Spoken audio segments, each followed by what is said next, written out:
Hello everyone, welcome to yet another session of the NPTEL course, The History of English Language and Literature. We have begun our discussion on the Restoration period, and in today's session we shall be looking at perhaps the first segment of the period characterized by the Age of Dryden. So, we shall take a look at the major prose writers of this period at the outset. So, let us take a look at the major features of the prose writers of the Restoration period, also known as the Age of Dryden in the beginning. And it is generally considered that these writers of the Restoration period, or the age known as the Age of Dryden, they are generally considered as the real creators of modern English prose. There is very little disagreement among the literary historians and critics about this opinion. And we also find that there is a huge production of versified pamphlets during this period.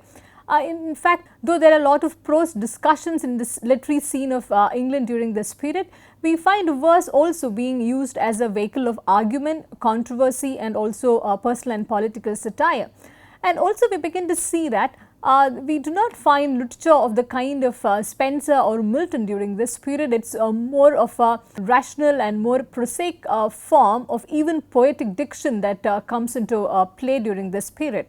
There is a lot of emphasis on scientific thinking, as we began to notice even in the previous session, and there is also a lot of attempts being made at popular science writing. Science also becomes a popular kind of form during that time, and people are more interested in knowing about the recent discoveries and also giving a certain scientific bent to their thinking patterns, and also knowing about the basis and the fundamentals of many day-to-day things. We also notice that the Royal Society was formed under the patronage of Charles II, and the same committee had, or the same set of people had also appointed a committee for the improvement of English language. We find this going side by side with the innovations being made in the scientific field. English language also attains a certain kind of status alongside. And in 1664, this committee is getting appointed with members such as Dryden, John Evelyn, Edmund Waller, Bishop Thomas Sprat, etc. English language also enters a particular different strand of thought altogether, and we also begin to notice that language is no longer the vehicle of merely artistic and literary articulations, but also of scientific and rational thought. Given the political turn of affairs which led to the Civil War and also the execution of King Charles I, we find that the Restoration period is dominated by a lot of debates about the king's power, about the rights of the people, and also about the nature of the society.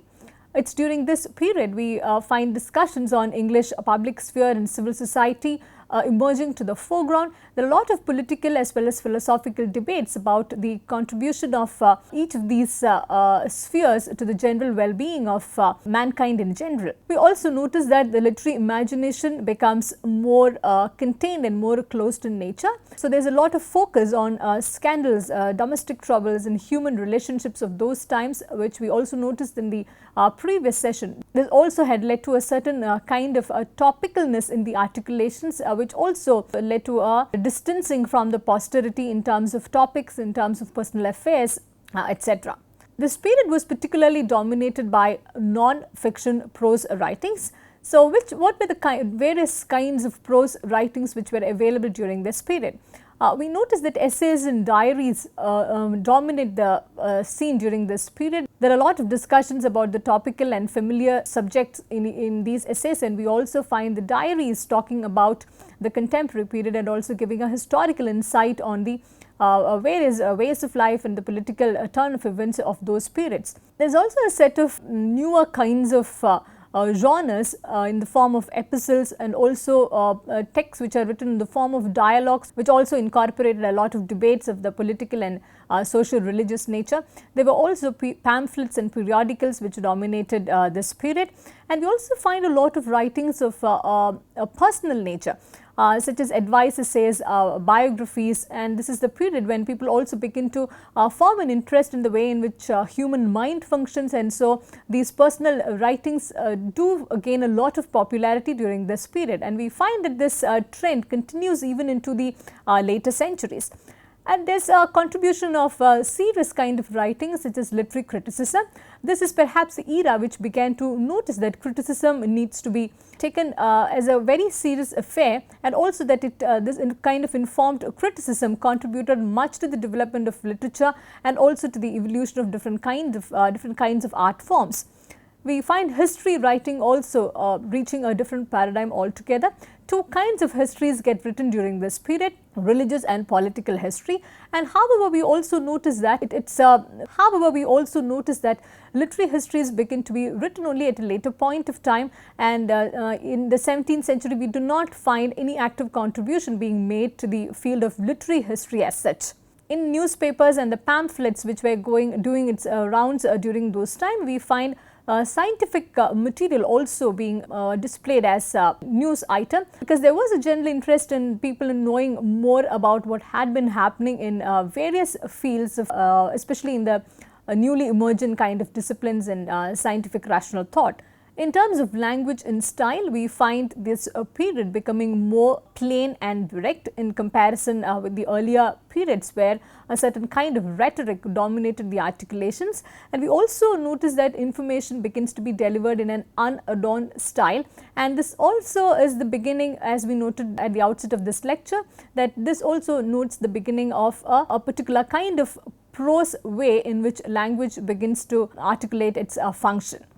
If we begin to look specifically at the age of Dryden, this period lasted from 1660 to 1700, and this age gets named after the poet and the dramatist John Dryden, because he was the most singular important figure, literary figure and the cultural figure of those times, given the way in which the art and literature had begun to decline from the earlier standards set by the Elizabethan and the Jacobean period.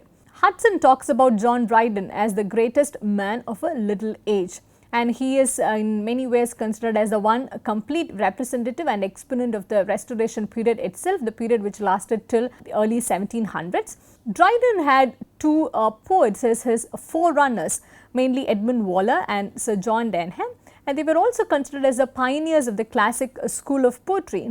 In that sense, we find in Dryden also an articulation of the classic taste in art and poetry. And this was also a sort of a reaction against the excesses and the obscurity of the metaphysical poetry which had dominated the previous decade, as we had noted earlier. Dryden's earlier poems, those were published even before 1660, and the earliest poem was one that commemorated the death of Oliver Cromwell. We also notice that he shifted his loyalties soon after the restoration of Charles II, and we find him writing a poem about the happy restoration of Charles II in 1660 itself, with the imminent return of Charles II from exile to England. Dryden's poetic craft was greatly influenced by Abraham Cowley, who was a leader of the metaphysical poets, and in one of his poems Dryden also talks about Cowley as the darling of his youth. And this influence is quite significant in the sense that though Dryden's poetry was quite removed from that of the metaphysical poetry, we find him using a lot of conceits and lot of exaggerated metaphors in many of his poetic works. So in that sense, in his poetic abilities, we find a continuation getting built into the poetic sensibilities of the period. In 1663, we notice that Dryden also begins to write plays, and the theatre had made a comeback to England with the restoration of Charles II, and we also find that theatre and playwriting was perhaps the most profitable form of art during that period. So any writer or an artist who wanted to make a living out of his literary genius had to resort to writing plays. So we do find Dryden writing plays for quite some time during his poetic career, and in 1667 he composed this major poem of his known as Annus Mirabilis. This spoke about the wonderful year which witnessed two major events, one the war with Holland, and secondly the great fire of London. The fire of London by itself was a tragic event, but the restructuring of the city and the restoration of the city that followed soon after spoke a lot about the new spirit and the new pace with which England was going. So this poem was a celebration of the newer ways in which London and England was asserting itself in this new age of restoration. By 1670, we find that Dryden reaches the peak of his career. He is appointed as the poet laureate in Charles II's court, he continues to enjoy a lot of royal patronage and recognition until the time that he converts himself into Catholicism and loses all of this favor instantly. Two of his doctrinal poems, they deserve particular mention. These two poems are known as Religio Laici and The Hind and the Panther. Both were presented in the form of an argument in verse. These were not strictly religious, so to speak, but they dealt with theological and also controversial kind of material. So, we do not find religion coming into it in the way that it did in the metaphysical poetry. We do not find religion coming into this in the form of metaphysical poetry, but in the form of a more rational and controversial kind of discussion. He was also quite famous for the fables that he composed, and he was considered in that sense one of the best storytellers in verse. And one of the most significant fable that he wrote was named Palamon and Archite, and this was considered as a sort of an imitation of Chaucer's A Knight's Tale. And many critics later on, they felt that this was quite an instructive opportunity for making a comparison between a 14th century poet and a 17th century poet, and both of them incidentally contributed a lot to the age that both the ages were named after the poets, such as the age of Chaucer and in 17th century the age of Dryden. At a later point, towards the end of his career, we find him converting to Roman Catholicism from his Protestant faith. And we do find him facing the consequences of this with the revolution of 1688, and with this we find that he loses his poet laureate position, and he no longer enjoys any kind of official recognition, and his later years were also devoted to writing. In that sense, we find a lot of similarity that he shares with the poet Milton, who also leads an obscure life towards the end of his life, but ends up producing some of the masterpieces that he composed. Dryden is perhaps best known for the political satires that he produced, and we also notice that his literary genius was at its best in these satires that he composed.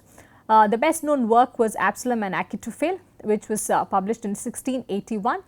It is considered as a political satire in verse. This was based on a lot of contemporary events that happened, a lot of things about power and succession, and it was written in the form of an allegory.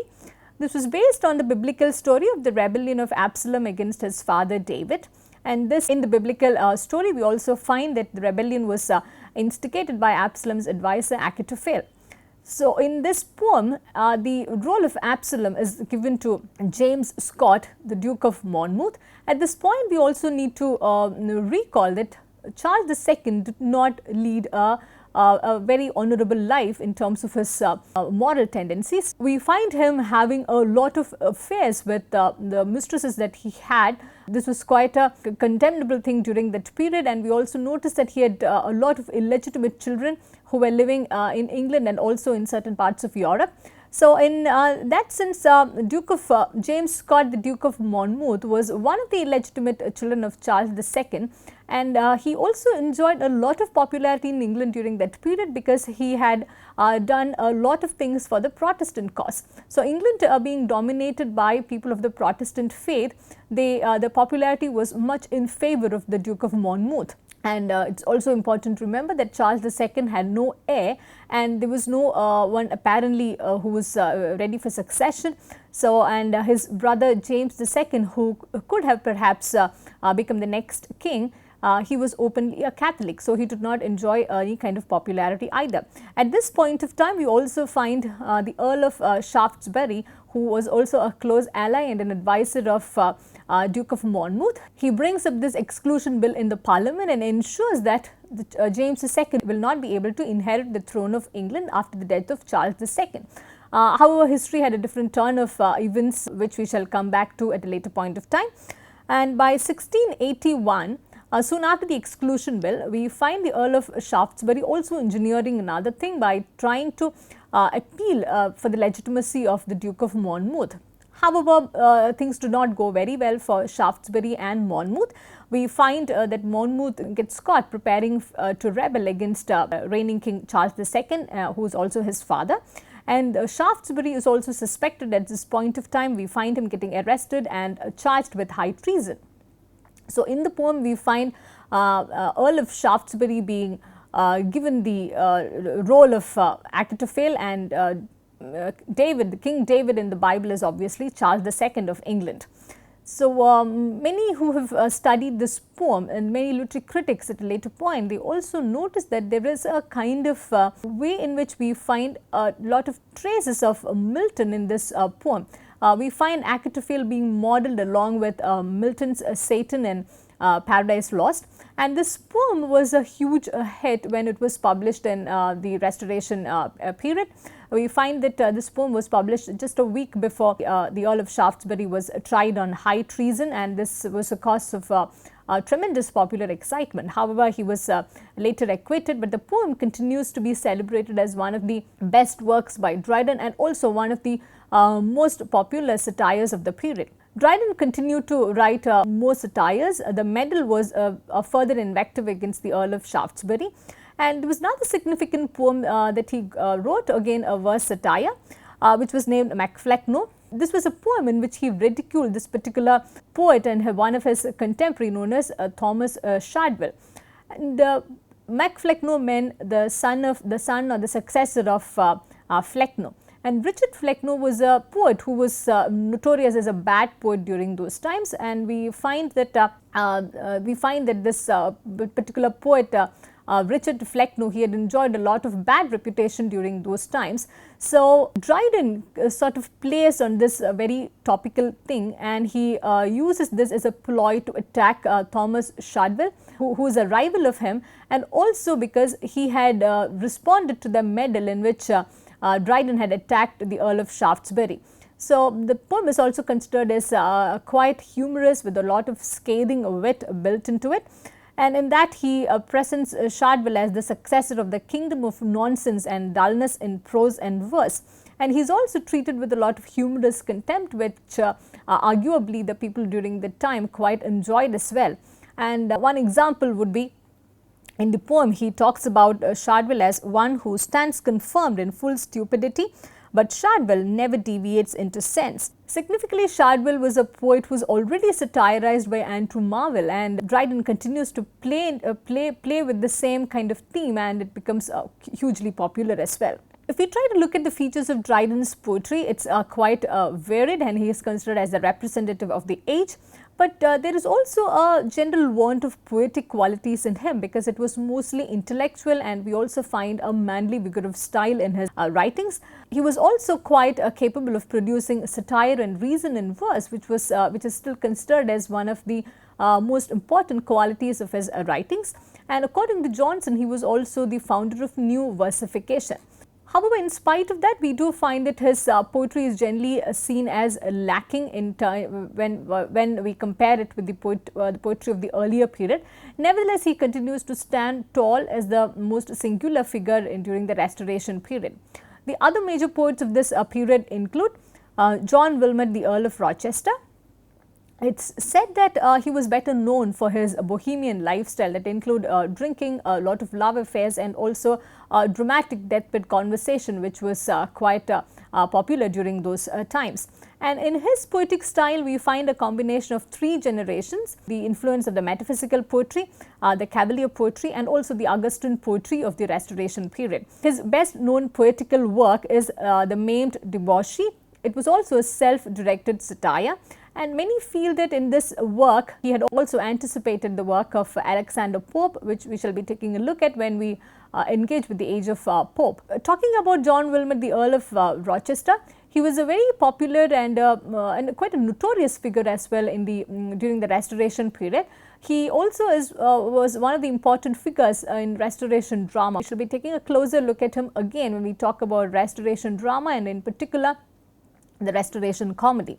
The other important writer was Matthew Prior. He was mostly a writer of light and casual verse, and we also find that he had parodied a work of Dryden, The Hind and the Panther, and it was titled The Story of the Country Mouse and the City Mouse. It was a burlesque which was a parody of Dryden's work.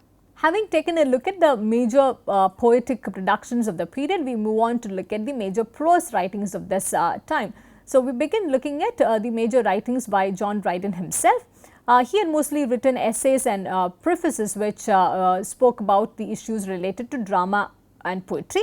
And we also find that his work had considerably contributed to the growth of literary criticism in general.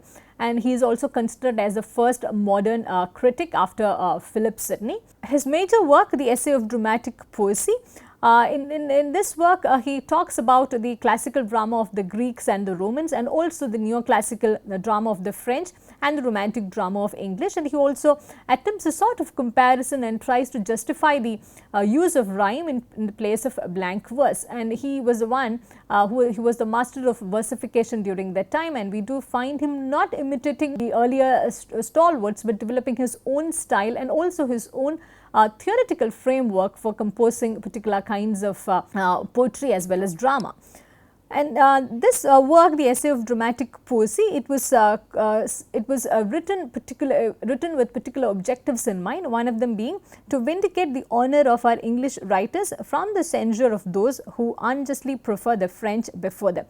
If you remember, in one of the earlier sessions when we began discussing the Restoration period, we noticed that in the European scene, there was a domination of the French taste over all the other kinds of cultures and other kinds of literatures. So, in England also we find repercussions of it, and we find most of them preferring a French model as a literary writer, or even trying to build in a certain Frenchness to their compositions. So, Dryden had tried to go against the grain of this dominant French influence during those times, and we also find him admiring the ancients and placing them as proper models. But at the same time, he also pleads for modernization and advancement in literature, and he also rejected the Roman comedies along with the French drama. His work, however important it is even in the contemporary, it was considered as a hasty and carelessly written work. It continues to be historically important, but it has slight permanent value. But however, the work is dominated by a sound good sense, which also makes it very important in the field of literary criticism even in the contemporary. The other significant prose writer of this period was Samuel Butler. He is best known for his work Hudibras, which was a satire on the Puritans. This work Hudibras was written in 3 parts. One was the first one published in 1663, second one in 1664, and the third one in 1678. This work was considered as an instant hit as soon as it was published. It was hugely popular. It was also modeled on the famous work Don Quixote. The work was considered witty and vivacious, and people also took instantly to it. But in looking back at it from the modern times, it's also too long, and there's an inability to sustain the reader's interest. The subject matter was also very topical. It was contemporary. The subject matter was also quite local and temporary. It was mostly of topical interest. So, in that sense, it also becomes a disadvantage for today's reader. The intention in Hudibras through a satire was to kill Puritanism by ridicule, but however we find that most of the representations, they only become mere caricatures. These depictions in Hudibras also exaggerated and caricatured the extravaganza and charlatanism of the Puritans, and many critics also feel that the work Hudibras had neglected Puritanism and failed to give it any kind of recognition for the historical role that it played in changing the history of Britain, perhaps forever. Nevertheless, this work delighted Charles II's court greatly, and this was considered as the one of the favorite readings of Charles II. It said that Charles II laughed over and praised it. But however, Butler was forced to spend his final years in poverty. He had also grown out of the court's favor. We do not find him contributing much after this, after his fallout with the court. The most important prose writer perhaps of this period is John Bunyan, who lived from 1628 to 1688. His best known work, which is read and taught even in the contemporary, is The Pilgrim's Progress. Bunyan in fact had a very significant role to play during that period, and he was quite different from the other artists and the other writers of those times. He was born as the son of a tinker, also entered into that profession shortly. He participated in the Civil War. The sides which he took remains quite ambiguous. He also is said to have married early. By 1655, there is enough evidence to show that he had begun to preach, the activity that he continued even after the Restoration. The kind of faith life that he lived and the kind of impact that it had on the England, particularly in London, it was not based on the political loyalties of those times. Bunyan had made a very personal choice which had gone much beyond the politics of those times, and during this time we also find him getting convicted as a common upholder of several unlawful meetings. He was forced to spend about 12 years in Bedford jail in England during that time. But we do find him getting quite productive during this time. His first and autobiographical work, Grace Abounding, was produced during this period of captivity. And at a later point, again, he was imprisoned for about 6 months. We find him writing Pilgrim's Progress. He begins writing Pilgrim's Progress during the second period of captivity. Later, we find him obtaining a license to preach, and he becomes a regular minister of the Baptist congregation. He also continued to hold meetings in a barn at Bedford, and at later years we also find him emerging as one of the popular and famous preachers in London. In terms of his works, he wrote much, but talking about Bunyan's work, he wrote much, but he is best known for 4 of his works: The Pilgrim's Progress, Grace Abounding, The Life and Death of Mr. Batman, and The Holy War. Pilgrim's Progress is perhaps the most famous of all his works, and it also played an important role in the evolution of prose fiction in England. And this was didactic and allegorical, but nevertheless it continues to be considered as a forerunner of the novel, a form which emerges a century later. Historians feel that his wonderful imagination gave him a place almost by himself in an unimaginative age. This was quite a feat, the kind of productions that Bunyan had, it was quite a feat to achieve during that particular age, which was fed mostly by Puritanism and later by the extravagance of the Restoration period. And he also was not educated, unlike most of the writers of the times, and he knew nothing about the classics. He was not well versed in the theories of literature or the techniques of artistic production. But it said that he knew the authorized version of the English Bible by heart, and that was the only kind of raw material from which he drew most of his imagination. And we also find that he was one person who was endowed by nature with a genius for style. Unlike the other writers, he did not have any kind of training in a formal literary production. So if one asks who was the greatest product of Puritanism, there is a debate there's an ongoing debate whether it's Milton or whether it's Bunyan. But there are many historians and critics who do feel that undoubtedly the greatest product of Puritanism is Bunyan's Pilgrim's Progress. So there's a way in which a comparative study is done between Milton and Bunyan. Though Milton was also influenced by Puritanism, he was also fed by the spirit of Renaissance. But in Bunyan, we do find that he was entirely a child of Puritanism, and in that sense, his work is also, his genius is also considered most supreme, because it continues to remain untainted with the bad effects of Puritanism, but it also had inherited all the positive and great things from this movement of Puritanism. The other important figure was Sir William Temple, who was also a diplomat and statesman. We find him composing a lot of reflective and socio-political essays. One of his works, Of Health and Long Life, it displayed skepticism towards science and religion. If we noticed also in the beginning that there is a way in which science, religion and literature had begun to come together, particularly in the prose writings of the period. The other 2 significant works were Memoirs of What Passed in Christendom from 1672 to 1679 and Of Ancient and Modern Learning, where he compared the ancient forms of learning with the modern forms of learning available in the Restoration period. According to Dr. Johnson, he was the one who gave cadence to English prose. In that sense, his style, more than the content, his style is considered more important contribution to English prose writings. The other interesting information is that Jonathan Swift, who emerges as an important writer at a later period, he was also Temple's secretary for a brief period of time. John Locke was another important prose writer. He was also a philosopher along with Thomas Hobbes. He was very active in the politics of the 1670s and the 80s. He is also considered as the centerpiece of English philosophical thought. His major work is the essay concerning human understanding, published in 1690. It's in this work that he introduced this idea of the mind as a tabula rasa, or a blank slate, which was free to receive any kind of new impulses and new influences. And he also had composed 2 treatises on government and the particular kinds of governance. This was in 1690. He also very actively and vehemently opposed the divine right of monarchy, which was perhaps the root cause of most of the problems and the tussles between the monarchy and the parliament, monarchy and the commoners during those times. He also believed that men are born with a certain set of natural rights, and then they enter into a social contract with particular kinds of government. This is also for survival, that they make compromises and they also willingly give up certain rights in order to ensure a peaceful kind of living. But at the same time, he maintained that if the state or the monarch at any point of time, if they encroached upon this upon these natural rights that the human being possessed, a popular rebellion against the king or any kind of authority could be justified.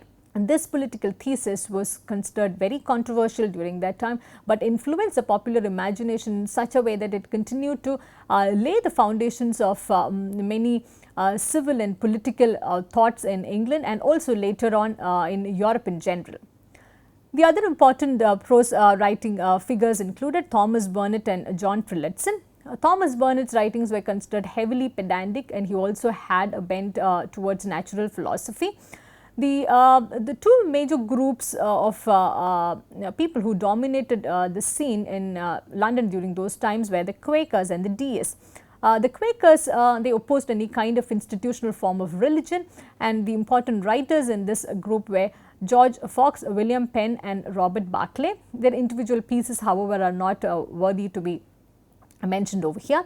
And there was also a particular group known as the Deists, who believed that the proof for existence of God exists in all kinds of natural things that we see around. So, the major proponents and the major writers of the group of Deists included the Lord Shaftesbury, the 3rd Earl, the Earl who was convicted of rebelling against the king was the 1st Earl of Shaftesbury.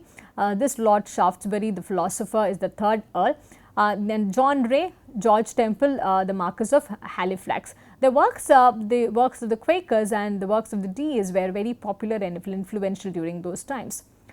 This was also the period which saw the flourishing of journals and periodicals, and as we noted in the earlier session, this was a result of the lapse of the Licensing Act in 1695. We find many newspapers and pamphlets emerging as political tools during this period. The Flying Post was a journal which in certain ways supported the Whig Party, and the Post Boy supported the Tory Party. And we also find another significant work by Sir Roger Lestrange. He ran a series which could be called as a journal or a pamphlet known as the Observator. This ran from 1681 till 87. This dealt with very complex political issues that troubled England during those times, and this was in the form of, in a very interesting form, the dialogue between the Observator, who was the writer himself, and a party ideologue or a functionary. So, this also gave an interesting format for the people to engage with particular kinds of debates and dialogues during this period. The other significant series that ran from 1698 till 1700 was Ned Ward's London Spy. This was a work of a different nature altogether. It gave an insight into England's tourist spots, low life in prisons. It used contemporary slang. It used songs of the period. It used a lot of vulgar dialogues. It also catered to the low life in many ways. And Pramod Nair, a compiler of literary history, he considers this as a forerunner of modern day yellow journalism and tabloid. A significant work of Ned Ward was the trip to New England in 1699, where he spoke about the reasons that drove the English people to live in the colonies of their island. So, he had this very controversial thing to say about this migration from the mainland to the colonies. Bishops, bailiffs and bastards were the 3 terrible persecutions which chiefly drove our brethren to seek their fortunes in our foreign colonies. Around this time, we also find that many had begun to critique the modes through which colonization was expanding, and also the newfound ways of thought and the ways in which one could critique the government. We find a lot of them finding the policies of the government quite compelling and also quite destructive in many ways. So, we find this critique growing to such an extent that it ceases to become a major problem, or it ceases to become a threat altogether. The most important historical document of this period could be the two diaries which were produced by John Evelyn and Samuel Pepys. John Evelyn's diary is a record of contemporary events, and it was written from the point of view of a loyal, high-minded royalist. It recorded the contemporary events, and it's a matter of it's a lot of interest for the historians and as well as for the literary critics of the later period. And Samuel Pepys' diary was considered as most significant. His work is also of historical value, but at the same time it was entertaining, and it is also considered as a piece of extraordinary literature. Pepys' diary covered a period of 10 years from 1st Jan 1660 till 31st May 1669. This also covered major events of the period, including the Restoration, the Plague and the Great Fire. It also spoke about a lot of things in England which particularly characterized that age, and also the Englishness of the period, such as the streets of London, the coffee house, the playhouse of the times, etc. And it's also significant that he did not write for the public eye. So, it had a lot of personal material built into it, which also heightened its literary value and also the sentiments which were built into it. And he also had interestingly used a shorthand to write this diary, which was not deciphered until the early 19th century. Afra Ben was perhaps the only woman writer of this period who deserves particular mention, and we also find her getting talked about in various ways in the later histories, particularly from the 19th and the early 20th century onwards. She had composed plays, written short stories and longer fiction as well. She was also the first professional women writer of the times. She was more famous for breaking the cultural barriers of those times, and also she is considered as a literary model for later generations of women. She interestingly also worked as Charles II's spy. So, she was quite unconventional and quite influential during those times in many ways. And her most important fiction work was Orunoko, or the Royal Slave, A True History, published in 1688.